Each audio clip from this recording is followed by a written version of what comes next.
We are recording. All right. So welcome to our Kiwi Legends with our first Kiwi Legend, Liana. I'm so stoked to introduce you to everyone and to hear more about your story. Yeah, thank you so much for having me. It means a lot. So first of all, obviously, let's start from the beginning. So you were a competitive swimmer at 17, right? Representing kind of New Zealand level. And then you faced a bit of an injury and stopped that. So yeah, I'd love to hear more about your background and how you got into swimming and what that looked like in your childhood. Yeah, for sure. Definitely give me a holler because I definitely get carried away with I telling love me old story. that. But yes, a competitive swimmer for pretty much my whole childhood life. I really just got into it to get my surf lifesaving pool time better as well. So Oh, had cool. no aspirations of being a swimmer as a wee nipper, but it happened. I sort of progressed through a few of my local clubs until I ended up at a club called Pakaranga out East Auckland. And yeah, while I was with HBK, I started getting some New Zealand records, started getting some, making a bit of a splash for myself on the And how youth old were you sort at of. the time then when you were getting records? Sort of from regional record wise from about 12, and then Wow. got my first New Zealand record, or my only, when I was 15, I think it was. And that's also when I started I got selected onto a New Zealand pool team for sprint, freestyle, and individual medley. And then I also got onto a youth team for open water. Wow. So that was actually the second time I'd ever swum a 10-kilometer race, was repping New Zealand, which was kind of nuts. That's Um, cool. yeah, so cool. And yeah, hilariously enough, the head coach for that team was Phil Rush, who now is the guru who does all the logistics behind these ultramarathon swims. Yeah, So wow. that's, but yes, I had that journey through the pool, and I lived and breathed swimming. It was all I wanted to do in life. It was my passion, my love, and yeah, got to the point where a few of my friends and family will say I'm not the best at listening to my body when it's telling me it needs a break or it's a bit sore. Yeah, the And David Goggins of the swim world. yeah, right. And there was a few years from about sort of 14 really, where I was like, man, my back's pretty sore. So I'd get, physio, chiropractic manipulation in there, and sort of kept going for 3 years, just something didn't quite feel right.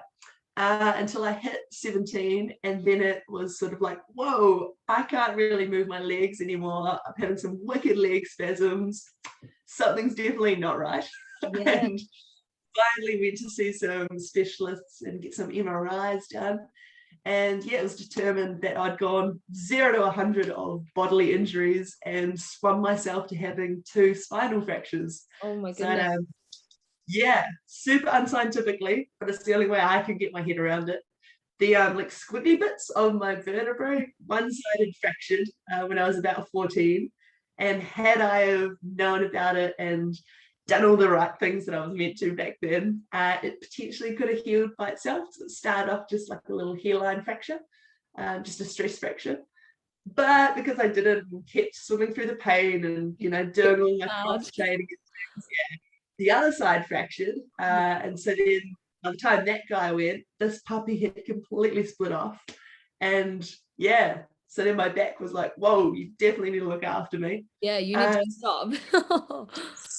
17, got a spinal fusion. So now I've got a couple of rods and screws in there. And Wow. yeah, it was just a random time of my life. My goodness. So obviously while all this was happening, from the age of 14 to 17, you were still swimming, right? That was sort of when I was getting up to the peak of my youth career, and I like to think I would have kept excelling and kept getting better. I definitely hit the classic teenage plateau that every swimmer goes through, where suddenly you're not dropping 10 seconds off your PBs or your personal best times. But Yeah. yeah, I like to think I had the heart and the grit to push through that and keep going. But yeah, suddenly the body just needed a bit of time. Yeah. And so when you hit 17, that's when swimming stopped completely, right? You had this spinal fusion and then you stopped. And Yeah, what were you it doing for definitely. recovery? So I definitely could have, gone back in the pool and things after the recovery, which for me was about, I was in the hospital, fully bed rest, learning to walk again, not able to do anything for 8 days. And then sort of bed rest at home for like 3 weeks, cutting some laps around the house occasionally just to, keep the walking momentum going, needing to get mum and dad's help with socks on. Like it was a weird time, being 17, you're starting to get that independence, and suddenly I was totally, reliant on people. And then I started to get, able to go water walking at my local pool, which was an absolute hoot. Strolling up and down with all the oldies was great.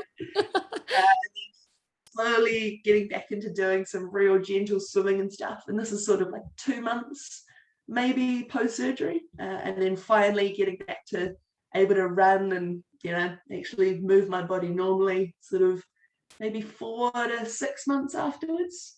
So could have gotten in the water again, but I think the thing with swimming that people who aren't in the swimming realm struggle to understand is it's such a mental sport. So for me, I wouldn't say it's almost like I felt like betrayed by my sport sort of thing, but having to stop so cold turkey really did just take a toll on me.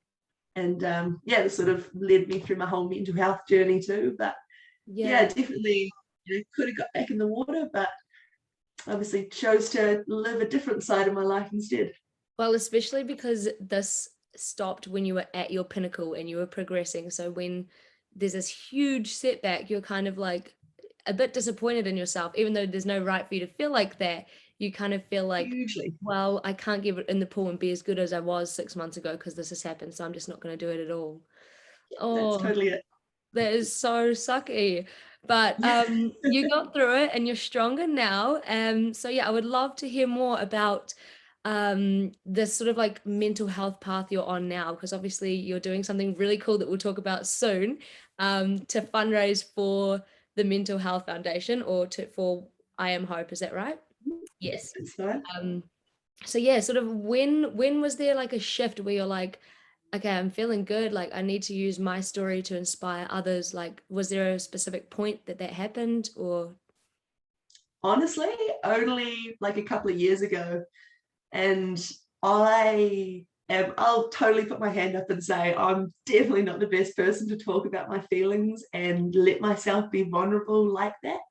And like it literally hasn't been until maybe 3 years ago that I'd even talked to some of my sort of wider friend group about what I went through during my surgery and post my recovery and stuff.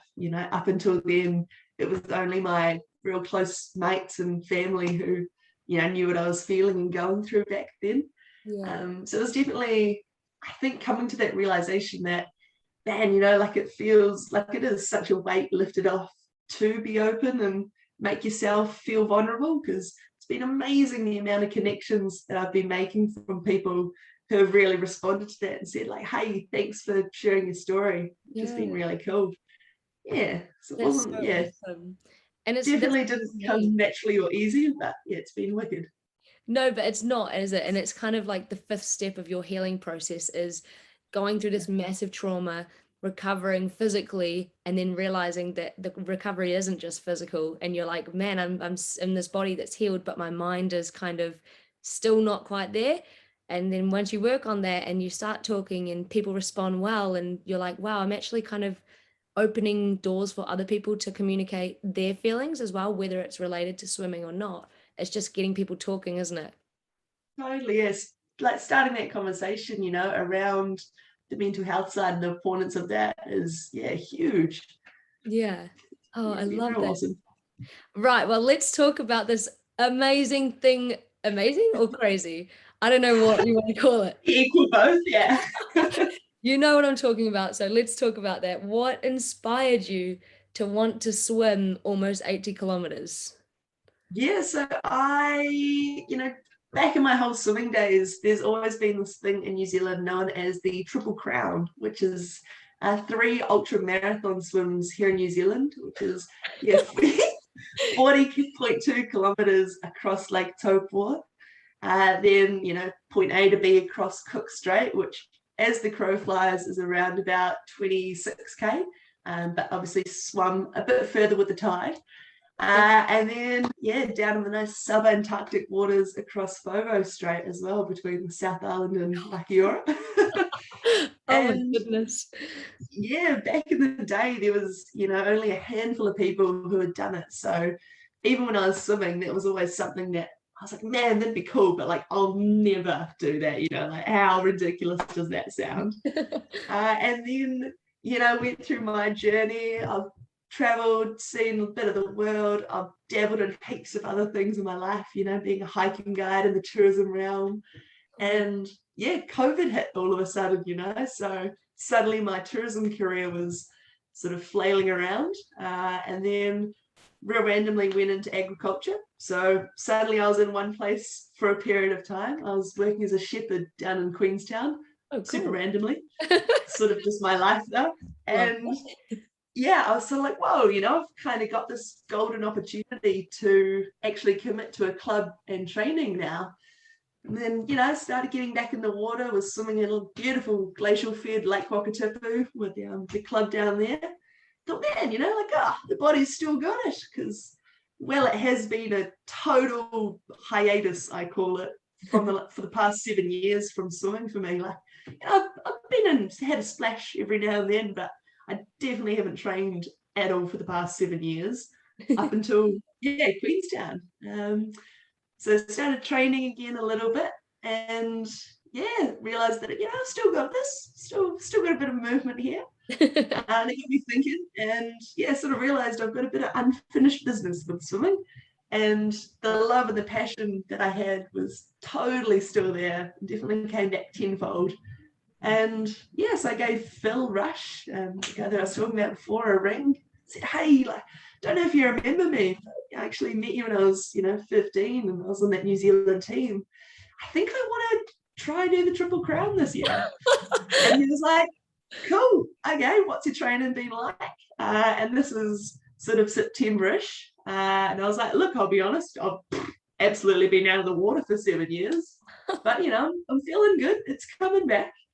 So he said, cool, we'll keep in touch. And we did that. And then I absolutely knuckled down on the training front. Well, it was rough though, because it was, me, no coach, no club, totally my own person screaming at myself in my mind for motivation. But got to a stage where, it was a go, and we cracked into swimming Lake Taupua in April. And 3 weeks later, jumped in Cook Strait. Wow. Which is nuts. Oh my goodness. So did Phil Rush go with you as well? Yeah, so how it works is you are obviously in the water as togs, and for it to be counted as a marathon swim, it's non-wetsuit, continuous and unassisted. And that just means that you're not jumping in the IRB for snacks. You're not, hanging on the side of the boat for a break. But you do have support people alongside you, because, you're obviously in some pretty big bodies of water. So you'd have the IRB, inflatable rescue boat, right beside you. There, your navigation and your feeding, and obviously just your general safety. And then you also have a bigger boat which had the rest of my support team, so mum, dad, cousin for Lake Taupua, and then my best mate for Cook Strait, the cheerleader. And totally, and also having a horrifically boring job of just watching arm over arm go for Taupua was 12 and a half hours, so like a horrifically boring day for everyone but me. Afterwards though, they would be so immensely proud. Like, I cannot explain, if I had a child swimming like that, you would just be like waiting for the moment for it to be over, so you'd be like, come here. Oh wow. Totally. 12 hours, goodness me. So what time did you start and what time did you finish for that one? 4:30 in the morning, so hopping in at the southern end of Lake Taupua in the darkness, and we start out from is, turns out, hindsight, is covered in lakeweed. So the first 80 meters of the swim was literally just fighting through a weed forest, pretty much. Horrific. It must have been a great way And to start though, because then you're kind of like, oh, once you get out of it, you're like, oh, right, fine. yeah, but man, I totally wasn't expecting it. Also, pitch black, it's a bit freaky. I definitely have an overactive imagination. So I was straight into like Harry Potter world with the freaky things in the lake. Big eels coming to get you. Yeah, exactly. Yeah. And then 12 and a half hours later, clambered up to the other side at the yacht club, Taupo's foreshore. What was the first thing you did when you got out of the water? Uh, I definitely had hugs with all my support team. Yeah. There's definitely a few tears going on. I was Oh, really lucky, coming from South Auckland. I had quite a few of my friends and family who came down to the lakefront to welcome me into shore, oh, which that's was amazing. really special. Yeah, so hugs all around. And then I was pretty excited just to sit down. Yeah. It was a pretty good feeling. Oh, that is so cool. And when you are traveling those long distances in the water, like what do you get fed? Like what do you find it hard to sort of fuel as you go, or what does your diet look like on the water? Yeah, it's totally different to every swimmer because obviously everyone's got their own, needs for carb levels and things. For me, and I'm totally no expert, but for me, what I found worked was so just to preempt as well, you're getting fed every half hour.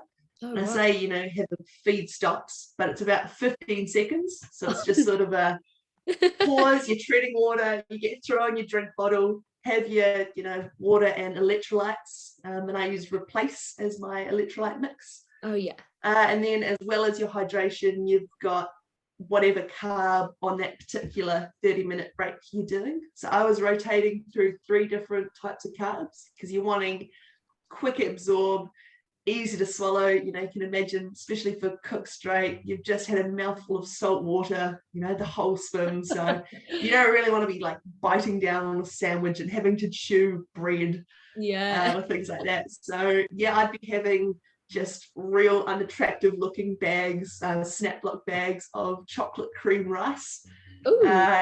or mashed banana and mango. So, the support boat people would throw them to me kind of cracked, and I'd just absolutely huff it in. I'd get cream rice everywhere, dip my face, and then just literally 10 seconds. Yeah, keep going. It was horrific. And yeah, as well as those two, I just have your sort of general energy gels as well. Yeah. Yes, I just rotate those through for 12 and a half hours for Taupo, and for cook Oh, straight, 6 hours 59. So yeah, definitely the feed that night after the swim is pretty exciting. yes. love Proper food. I love how you say cook straight was only, 6.5 hours. And it's like only for some people, Yeah. even 1 hour swim is just like insane. And you're here for like the whole portion of your day in the water moving. It's incredible. You downplay a lot. Like you're a superwoman. You really are. Thank you. It's real funny though, because it's all perspective. Because I think of running like, how do you run a kilometer? Yeah. Like, I'll run survival or food, but people who go for like 5K runs, I'm just like, I don't understand. Yeah. You stay in the water and we'll stay on land. Exactly. Love it. So tell me about how your idea of doing this crazy event, the Triple Crown, how did you come up with the idea, or where was the inspiration for wanting to fundraise for the mental health as well? Yes, I sort of knew that, me coming out of my 7-year swimming hiatus, there was going to be a few people from my past who were going to be like, what the hell is she doing? Where's she been?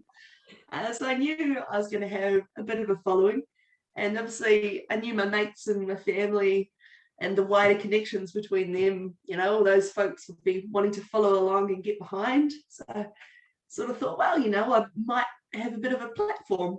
And definitely I felt physically ill the day that I started my Facebook page, because I'm very much prefer to keep my accomplishments close to chest. Yeah. And so for me to both tell my story to complete strangers so openly and then say, hey, look, this is what I'm doing.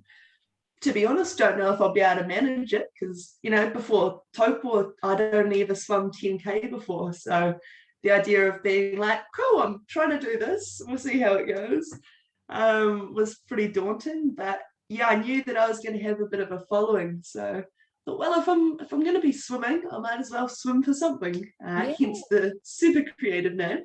Yes. And yeah, I sort of thought, well, what's something that's close to my heart? What's a cause that I'm pretty passionate about?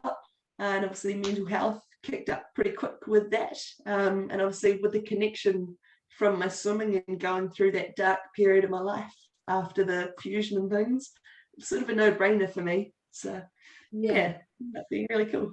That is so awesome. I think that's why so many people are inspired to follow along, is because you do struggle to tell your story, because you are one of these people that you're very humble in the way that you think, it's your story. And I think that's why Totally. it's so attractive to some people, like especially myself. Like, I find you so inspiring just because you, one, are doing this amazing, incredible thing, but you're also just such a real and raw person, and you're so personable. And yeah, what you're doing is incredible. So I love that you're doing it for mental health as well. That's so awesome. So let's talk a little bit about, because obviously it's not easy, and the training's probably not easy, and you're probably out there in the dark at 4:30 a.m. and your mental health is like, what am I doing? Like, what has been the hardest thing for you doing this and setting this up and setting this massive goal? I mean, it's been funny, like getting back into the water and getting back to that training regime has actually been like incredible for my mental health. I didn't really realize how much I'd been missing swimming, and having that internal drive kick in for a sport and for a passion like that. So it's actually been, this past lockdown where suddenly I was forced to be out of training and out of the water again. That was really rough. So I totally feel for everyone still up in Auckland going through that, because man, I was just down pruning on a vineyard over level 4, over this recent level 4. And I was like, oh my God, I need to just not be here right now. You need to be in the water. Yeah. And so, yeah, it was quite funny, after Cook Straight, Phil sort of said, look, you've been through a pretty intense, last month. So give yourself a bit of a break. For perspective, most people do one of these swims a year. I'm looking to be ticking off all 3 within sort of half a year to 8 months. Oh my God. Wow. So it's quite nice that it was like totally have a month out of the water. And then obviously this recent lockdown, it's been a bit longer than that now. So the past week, just getting back into it has been pretty intense. The body's definitely become quite relaxed. Got a bit of a slobby rig going on, but it's been feeling so good to get back into routine. Oh, that is so awesome. So when do you have your last swim planned? Do you have a date set for that? Yeah, no sort of set date just yet. Just in the realm of January, hopefully, is what we're looking at. So yeah, this is still pretty chilly down there. Yeah.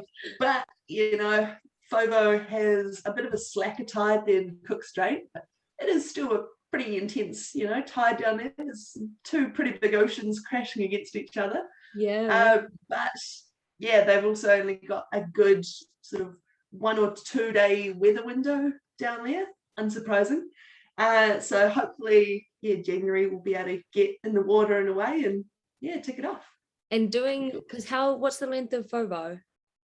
28k as the crow flies, but yeah, like I said, normally swum, a good few kilometers extra, because you get taken on a nice little loop with the tide. Which you love, right? Oh, for sure. Give me all those extra Ks. Obstacles. We love obstacles, so we can overcome. Oh, that's so exciting for you. Okay, I have a really big question that you may not even know your answer to, but your ultimate goal with fundraising for mental health, with doing these 3 swims, if you had an ultimate goal for doing this, what do you think it would be? Oh, great question. Honestly, the first thing that comes into my mind is just for myself to know that I can still set these sort of absolutely audacious goals and rise to meet them. I think it's been part of me after, Taupo and after Cook Strait, I was sort of celebrated for a bit, and then I was like, that was cool. There's definitely a part of me that's like, I can't believe I've just swum from the North Island to the South Island, you know. So I think that will always stick with me as like the main thing for me. But yeah, I think just being able to inspire so many other complete strangers has been crazy humbling as well, you know. And I think that's been a real epic part of this whole journey that I've been on, like the amount of strangers who have donated to my Give a Little or just simply reached out and, you know, connected to my posts has been absolutely wild. And I totally didn't expect my story to have as much of a reach as it's had. So yeah, I think that's been the other cool thing is, yeah, I guess seeing Kiwis just be absolute true Kiwis and, you know, back a bit of an underdog has been real cool. I love that. That actually is perfect because it leads me on to the next question. So if people, when we post this, if people are wanting to follow you, what is the best way for them to follow you? Have you got a website or Facebook? Yeah, super basic. So definitely just all the social media. So I've got Facebook or Instagram at Swim for Something. And yeah, then the Give a Little, if you either search my name or marathon swimming for I Am Hope, you'll pop on up. Yeah, and so on the day of FOVO, that's when, you know, where you'll find the link for the live tracker, which is a pretty amazing piece of technology we have these days where, yeah, people can actually get real involved and just watch my tiny little X slowly bob across the water. That is so cool. I love that. We'll definitely have to share that on the Canopy page when you're doing that. It's so cool. So another question that you may not know the answer to, our final question, what do you think once you've finished all these 3 swims, what do you think is next? Because you're not the type of person who's going to be like, cool, done. Your brain's still going to be ticking. And have you got a next plan or anything that excites you as well as this? Yeah, for sure. I mean, so many things. But it's funny because I have had this whole part of my life where, you know, I've become a hiking guide. I've gotten into surfing and snowboarding and mountain biking and climbing. I do all this fun stuff in my spare time. So yeah, it's kind of weird for me because suddenly I'm not just blinkers on, a straight swimmer type thing. So, well, most people doing these swims will say, oh, you know, this whole extra list of swims that they want to tick off. Yeah, I've just got all these other, you know, I really want to do the Te Araroa Trail. I just think it'd be quite cool to say, you know, I've made my way from the Cape down to Bluff or down to Rakiura totally by my own body would be a quite cool feeling. You don't do anything in small increments, do you? Not particularly, no. Yeah, I love that. But yeah, definitely things like that. And you know, we've got so many amazing open water swims in New Zealand that it really does come down to a time and money situation. So, you know, we'll see what happens with that. But yeah, a whole bunch. Who knows? That's so awesome. That's so cool. Yeah, you definitely have a lot of support backing you from hundreds of people you know, and then obviously loads of people you don't know. Like each mile you swim, there's people behind you, which is really cool. And to know you're doing it for such a cool cause that has like personally affected you is truly inspiring. So yeah, I'm so glad we got this time to chat and learn more about you. And yeah, I'm really excited for everyone else to see this video and see who you are and what you're about. Yeah, thank you. No, that really honestly does mean the world, eh? And like it's, you know, just being able to have these sort of chats and yeah, share my story, which has been, yeah, definitely the pinnacle of this whole adventure. I never would have thought, you know, anyone would be bothered to know who I was or why I thought I was someone worth following. So yeah, it's been very humbling. Oh, that is so Thanks for having me. Yeah, thank you for coming.